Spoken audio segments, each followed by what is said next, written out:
मोदी सरकार और मीडिया की मुबालगा राय और झूठ। भारतीय तज्जियाकार और साफ़ी भी नाकाम पॉलिसियों पर खुलकर तनकीद करने लगे हैं। मारूफ भारतीय साफ़ी करण थापर के प्रोग्राम में तज्जियाकार अजय साहनी ने कहा कि सच तो ये है कि पाकिस्तान ने जवाबी कार्रवाई में हमें भारी नुकसान पहुंचाया है। पाकिस्तानी दिफाई सलाहियत को कम ना समझा जाए, भारत के लिए महंगा साबित होगा। जंगी हिकमत अमली को समझ बूझ में कमी भारतीय हुकूमत का संगीन मसला है। मोदी का गोदी मीडिया सिर्फ झूठ बोल रहा है, भारत के अवाम को गुमराह कर रहा है। सीनियर भारतीय तज्जियाकार और सहाफ़ी खुलकर अपनी हुकूमत और ज़राए इब्लाग पर तनकीद करने लगे। मारूफ सीनियर एंकर करण थापर से इंटरव्यू में इंस्टीट्यूट फॉर कॉन्फ्लिक्ट मैनेजमेंट के एग्जीक्यूटिव डायरेक्टर अजय साहनी ने गोदी मीडिया के बकियों झेड़ दिए। भारतीय हुकूमत की नाअहली और झूठ का पर्दाफाश कर दिया।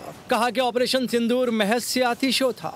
पाकिस्तान के दिफाई निज़ाम की 20% तबाही का दावा अहमकाना है। अजय साहनी ने बताया कि हकीकत तो ये है कि पाकिस्तान ने जवाबी कार्रवाई में हमें भारी नुकसान पहुंचाया। उन्होंने कहा पाकिस्तानी दिफाई सलाहियत को कम समझना भारत के लिए महंगा साबित हुआ। जंगी हिकमत अमली की समझ बूझ में कमी भारतीय हुकूमत का संगीन मसला है। अजय साहनी ने कहा कि पाकिस्तान के खिलाफ भारत की नाकाम हिकमत अमली से भारतीय अवाम मुकम्मल मायूस हैं। इस मौके पर करण थापर ने भी मोदी की पॉलिसियों पर सख्त तहफ़्फ़ुज़ात का इजहार किया। सब्सक्राइब करें और बेल दबाएं ताकि कोई खबर रह न जाए।